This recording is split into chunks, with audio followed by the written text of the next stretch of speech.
प्रभु यीशु मसीह के शक्तिशाली नाम में आपको हमारा सलाम। एक बार फिर से हमारे लिए मौका होगा कि हम परमेश्वर के वचन की गवाही के द्वारा आज के दिन आपको एनकरेज कर सके। आपको जैसा कि याद होगा, पिछले कुछ सप्ताह से एक चैप्टर पे हमने बात करी ताकि हमारी और आपकी आत्मिक ज़िंदगी में तरक्की आ सके, आत्मिक ज़िंदगी में हम एक कदम और आगे बढ़ सके। और आपको याद होगा कि मैंने आपको बताया था कि परमेश्वर ने जब मनुष्य की सृष्टि करी तो उसने आसमान और ज़मीन पर की सारी चीज़ों को रचा, चाहे वह आसमान में तारे हों, सूर्य हो, चंद्रमा हो, पृथ्वी पर की चीज़ें हों, जीव जंतु हों, समुंदर हो, जो भी कुछ उसने अपने हाथों की रचना से रचा। उसमें जब मनुष्य को उसने सृष्टि करी या रचा तो उसमें उसकी विशेष रचना मनुष्य की उत्पत्ति थी। और बाइबल ये भी बताती है कि उसने सब चीज़ों पर मनुष्य को यानी कि आदम को अधिकारी ठहराया। और एक समय ऐसा आया कि आदम ने गुनाह करने के द्वारा अपने उस अधिकार को खो दिया, लेकिन फिर भी परमेश्वर ने उसको आशीषित किया और ये कहकर अपने से दूर किया कि जाओ, फलो फूलो और पृथ्वी पर समा जाओ। क्योंकि परमेश्वर के हाथों की रचना में सबसे विशेष रचना जो थी वो मनुष्य जाति थी। परमेश्वर ने मनुष्य को विशेष रूप से विशेषताओं से भर के बनाया था, लेकिन धीरे धीरे जब मनुष्य के अंदर पाप आया और परमेश्वर की आज्ञा का पालन मनुष्य के द्वारा नहीं हुआ तो वो परमेश्वर की बरकतों से आशीषों से महरूम होता चला गया और उसके अंदर की सारी विशेषताएं उसके पास से चली गई। लेकिन आज भी परमेश्वर चाहता है कि उसकी आशीषें मनुष्य जाति पर बनी रहे। और मनुष्य जाति परमेश्वर की आशीषों को तभी प्राप्त कर सकता है जब अपने जीवन में परमेश्वर के साथ एक अच्छे संबंध को बनाकर उसकी आज्ञा का पालन करें। मैंने आपको ये भी बताया था कि वो विशेषताएं आपके जीवन में दिखाई दे सकती हैं। दुनिया के अंदर इतने मनुष्य हैं, मनुष्य जाति है, उन सब मनुष्य जातियों में, उन सब लोगों में जिनके बीच में आप रहते हैं, आप सबसे विशेष व्यक्ति दिख सकते हैं। लोग आपको देखेंगे और ये कह सकेंगे कि आप और मनुष्यों से बिल्कुल विशेष हैं। लेकिन ये कैसे संभव है? ये कैसे हो सकता है कि आप इस दौर में, जबकि इतना बुरा दौर है, आप और लोगों से विशेष दिखाई दे? मैंने आपसे बताया था कि अगर ये 4 बातें आपके जीवन में पाई जाएं तो आप और मनुष्यों से बिल्कुल विशेष होंगे और आप पृथ्वी पर एक सौभाग्यशाली मनुष्यों में होंगे। ये सिर्फ आप नहीं कहेंगे बल्कि दूसरे लोग आपको देखेंगे और कहेंगे कि यकीनन आप दूसरों से बहुत सौभाग्यशाली हैं। तो ये कैसे मुमकिन होगा कि हम उन सौभाग्यशाली लोगों के सूची में हमारा नाम हो? मैंने आपको बताया था, पिछले दिनों में मैंने 2 बातें आपको बताई कि अगरचे मनुष्य सकारात्मक सोच रखे, पॉजिटिव थॉट्स उसके पास हों, तो दुनिया में मुश्किल से मुश्किल घड़ियों में भी वो विजयी होगा और विजेता बनेगा, सिर्फ सकारात्मक सोच रखने के द्वारा। दूसरी बात मैंने बताई कि हर मनुष्य के जीवन में सुख दुख आता है, लेकिन जो लोग विशेष होते हैं और मनुष्यों से अलग होते हैं, उनका जीवन में प्रसन्नता खोती नहीं है। चाहे सुख होता है तो भी प्रसन्नता होती है, और अगर दुख भी आ जाए तो उनके जीवन से प्रसन्नता, खुशी जाती नहीं है।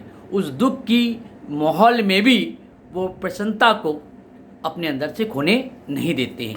यही पहचान है, यही काम उनको और मनुष्यों से अलग करते हैं, विशेष करते हैं। और आज के दिन मैं आपको तीसरी बात बताऊंगा कि अगर ये बात आप में बनी रहे तो आप समाज के अंदर, अपने परिवार में, अपने लोगों में एक विशेष व्यक्ति कहलाएंगे। और ये आपको कहना नहीं पड़ेगा, बल्कि आपके जीवन की चाल को देखकर लोग कहेंगे कि यकीनन आप और लोगों से विशेष हैं। तो आज जो मैं बात बताना मांग रहा हूँ कि आपके जीवन में इस बात का होना बहुत ज़रूरी है, और ये बात अगर आपके जीवन में रहेगी तो आपको और लोगों से ये बात बिल्कुल अलग करेगी। और तीसरी बात यह है कि हम मनुष्यों को आशावादी होना बहुत ज़रूरी है। हर एक मनुष्य के जीवन में आशा का होना बहुत ज़रूरी है, और आशावादी इंसान वही है, उसको सरल शब्दों में कहेंगे, इजी वर्ड्स में कहेंगे कि आशावादी व्यक्ति वही है जो विपरीत परिस्थितियों में डटा रहे। यानी कि जब आपके जीवन में दुख, तकलीफ, मुश्किलातें और ऐसी परिस्थितियों का दौर हो जो आपको बहुत कठिन महसूस हो रहा हो, कि आपको लगे कि ये सब परिस्थितियां हमको बर्बाद कर देंगी, इन परिस्थितियों में मेरा वजूद ख़त्म हो जाएगा, इन परिस्थितियों में जीना मेरे लिए बड़ा मुश्किल है। तो जब ऐसी परिस्थितियां हों, उस घड़ी उन सब चीज़ों की चाहत जो आप अपनी ज़िंदगी में कामयाब बनने के लिए चाहते हैं, वो चाहत को हासिल करने के लिए इंसान के जीवन में उन गंभीर परिस्थितियों में डटे रहना बहुत ज़रूरी है। और जब आप डटे रहते हैं, आपकी मनोकामनाएं पूरी नहीं होती, आपकी चाहत पूरी नहीं होती है, लेकिन फिर भी आप ये कहकर डटे होते हैं कि नहीं, दौर आज मेरा बुरा हो सकता है, जिन चीज़ों की मेरे जीवन में आशाएं हैं, उम्मीदें हैं, आज पूरी नहीं हो रही है, लेकिन मुझे मालूम है कि एक दौर आएगा, एक समय आएगा जिसमें मेरी सारी आशाएं पूरी होंगी।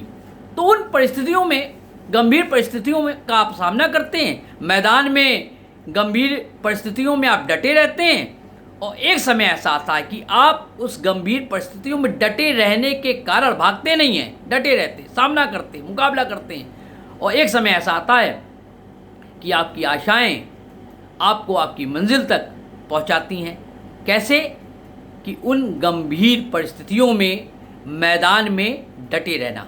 बहुत से लोग अपने ज़िंदगी में असफल होने का सबसे बड़ा कारण यही रहता है कि उन उम्मीदों के पीछे, उन चाहतों के पीछे, जो उनके दिल की चाहतें हैं, उम्मीदें हैं, ख्वाहिशें हैं, दिल में पनपती हैं, पैदा होती हैं, रहती हैं, और जब वो मैदान में आते हैं, लेकिन कई बार परिस्थितियाँ उनको आगे बढ़ने नहीं देती, कमज़ोर करती हैं, और वो थक हार के बैठ जाते हैं और अपने जीवन में असफल रहते हैं। तो ऐसी परिस्थितियों में जब आपके सामने परिस्थितियाँ बुरी हों, खराब हों, लेकिन आपने एक ड्रीम देखा है, एक सपना देखा है, एक कामयाब होने का सपना देखा है, बड़े होने का सपना देखा है, और उस सपने को धूमिल होता अगर आपको नज़र आ रहा है, तो उस घड़ी आप उस सपने को कामयाब करने के लिए आपके जीवन में आशा का होना बहुत ज़रूरी है। आपको आशावादी होना बहुत ज़रूरी है। उन गंभीर परिस्थितियों में अगर आप इस बात को कह लें कि नहीं, आज नहीं, लेकिन कल का दिन हमारा होगा, हम इन परिस्थितियों में भागेंगे नहीं, छोड़ के जाएंगे नहीं, तो यकीन करिए आपके जीवन में आपको डटे रहने के द्वारा आपकी आशाओं को, आपकी मंजिल तक का रास्ता डटे रहने के द्वारा आपको मिल नहीं पाएगा। आपने एक गाना गाया होगा या सुना होगा, और बहुत बार मैंने भी उस गाने को गाया है, और वो ऐसी परिस्थितियों में गाना भी गाया जाता है कि जब आप बिल्कुल हार रहे हों, डर रहे हों, लग रहा हो फेलियर हैं, आप फेल हो जाएंगे, ये सब भय आपके दिल दिमाग में आ जाए, तो उस घड़ी आप इस गाने को गाना शुरू कर दीजिएगा। हम होंगे कामयाब एक दिन, ये है मन में है विश्वास, और पूरा है विश्वास, हम होंगे कामयाब एक दिन। जब इस बात को आप अपने आप में बोलेंगे, अपने से बोलेंगे, मिरर के सामने खड़े होकर बोलेंगे कि नहीं, परिस्थितियाँ आज खराब हैं, माहौल आज खराब है, लेकिन एक दिन ऐसा आएगा कि मैं कामयाबी के द्वार को खोलकर अंदर प्रवेश करूंगा। जब आप मैदान में डटे रहेंगे तो यकीनन आपके जीवन में कामयाबी आएगी। परमेश्वर के वचन का एक किस्सा बताकर आपको उत्साहित करूंगा। वो किस्सा आपको मिलेगा रोमन की किताब में। वैसे तो उत्पत्ति की किताब में इसकी पूरी कहानी है और आपने सुनी भी होगी अब्राम और सारा के बारे में। और रोमन की किताब में लिखा है कि सारा ने निराशा में भी आशा रखी। उसके जीवन में निराशा थी। निराशा किस बात की थी? कि उसकी बूढ़ी आयु की अवस्था में भी उसने पुत्र को जन्म नहीं दिया। उसके अंदर वरदान पुत्र को जन्मने का नहीं था। ये उसके जीवन की सबसे बड़ी निराशा थी। और बाइबल बताती है कि इस निराशा में भी उसने परमेश्वर के वायदे पर भरोसा किया और आशा रखी। और तब लिखा है, निराशा में भी आशा रखकर उसकी गर्भ की मरी हुई दशा के बावजूद भी उसकी आशा उसकी ज़िंदगी में पूरी हुई। बाइबल में लिखा है कि परमेश्वर ने अब्राहम से 75 साल की आयु में वायदा किया कि मैं सारा से एक पुत्र को जन्म दूंगा। और बाइबल बताते हैं कि जब 100 साल की आयु हुई अब्राहम की, तो वो वायदा अब्राहम और सारा की ज़िंदगी में पूरा हुआ। 25 साल बाद सारा की ज़िंदगी में परमेश्वर की ओर से ये वायदा पूरा हो गया। और लिखा है उस समय उसकी अवस्था जो थी, कंडीशन थी, वो वृद्ध थी, बूढ़ी हो चुकी थी। और उस वक्त परमेश्वर ने निराशा जब इनके जीवन में छाई हुई थी, उस वक्त उस वायदे को पूरा किया। क्योंकि 25 साल ये उस वायदे पर जो परमेश्वर ने इनसे किया था, उस वायदे पे डटे रहे, परमेश्वर के साथ चलते रहे। और उसके उपरांत, डटे रहने के उपरांत, परमेश्वर ने इस आशीष से इनको नवाजा, इनके जीवन में दी। आप अगर चाहते हैं कि आपके जीवन में जो आपने ड्रीम्स देखे हैं, आपने सपने देखे हैं, आपने बहुत सी उम्मीदें लगा रखी है और आपको नज़र आता है कि शायद अब ये वायदे जो परमेश्वर ने मुझसे किए थे, या वो ड्रीम सपने जो हमने अपने परिवार अपने लिए देखे थे, वो ख्वाहिशें जो मेरे जहन में, मेरे दिल में थीं, वो अब पूरी हो नहीं सकती, तो आप हिम्मत मत हारें। आप उस उम्मीद को जो आपने अपने अंदर रख छोड़ी है, आप उस मैदान में डटे रहे और आप उस आशा को अपने जीवन में थामे रहे। और जो इंसान आशावादी होता है और डटा रहता है, समय के अनुसार वो अपने जीवन में कामयाब होता है। क्योंकि परमेश्वर ने आपको विशेष रूप से विशेष व्यक्ति बनाया है। तो इस कारण आप चाहते हैं कि आपके जीवन में परमेश्वर आपको आशीषित करे, आपको विशेष व्यक्तियों की सूची में आपका नाम हो, लोग आपको देखें और कहें कि आप दुनिया में मामूली लोग नहीं हैं, आप और व्यक्तियों से बिल्कुल विशेष हैं। तो आपके अंदर ये बातें होना बहुत ज़रूरी है कि आपके जीवन में, उन घड़ी में, उन परिस्थितियों में जो आपको बर्बाद कर देना चाहती हैं, नेस्त नाबूद कर देना चाहती हैं, आपके सपनों को तोड़ देना चाहती है, उस परिस्थितियों में आप डटे रहें, बने रहें, खड़े रहें और आप मुकाबला करें परिस्थितियों का।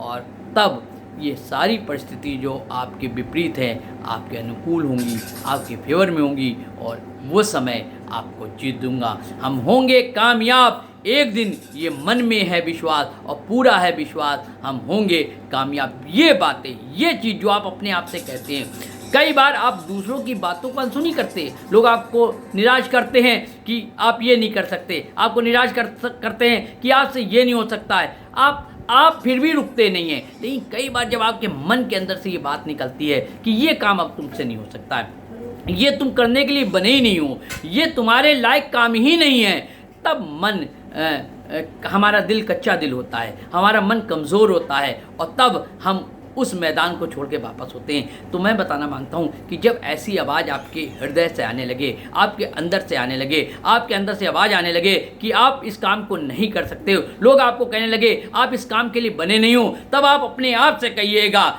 मिरर के सामने खड़े होकर कहिएगा कि नहीं, मन में है विश्वास और पूरा है विश्वास, हम होंगे कामयाब एक दिन। और यही आशा का एक रास्ता है, आशा का रास्ता है कि आप इस रास्ते के द्वारा अपनी मंजिल तक पहुंचकर आप कामयाब हो सकते हैं। तो इस तरह अगर आप चाहते हैं कि आप एक विशेष व्यक्तियों में शामिल हो तो आपके जीवन में आशावादी होना बहुत ज़रूरी है। आप गंभीर परिस्थितियों में भी, निराशाओं में भी आप आशा धरें और आप देखने पाएंगे कि परमेश्वर की सलामती आपके साथ होगी, परमेश्वर की कामयाबी आपके साथ होगी और आप एक विजेता बनकर समाज के अंदर उभरेंगे। तो खुदावंद आपको बहुत बहुत आशीष दे। और इस बात के साथ कि अगर आप कामयाब होना चाहते हैं तो आपको सकारात्मक, हमेशा निराशा में भी, हार में भी, कमज़ोरी में भी, विपरीत परिस्थितियों में भी सकारात्मक सोच करने वाले बने। दूसरी बात यह है कि हर हाल में, सुख हो या दुख हो, आपका प्रसन्नता, आपकी खुशी खोने ना पाए। और तीसरी बात यह है कि आपको हर परिस्थितियों में, आप कामयाब होना चाहते हैं, आप विशेष व्यक्ति बनना चाहते हैं, आपको आशावादी होना बहुत ज़रूरी है। और जब आशा को थामे रहेंगे, इस पे चलते रहेंगे, तो आप जरूर विजेता बनेंगे। खुदावंद आपको बहुत बहुत बहुत आशीष दे। God bless you. खुदावंद आपको आशीष दे। Praise God.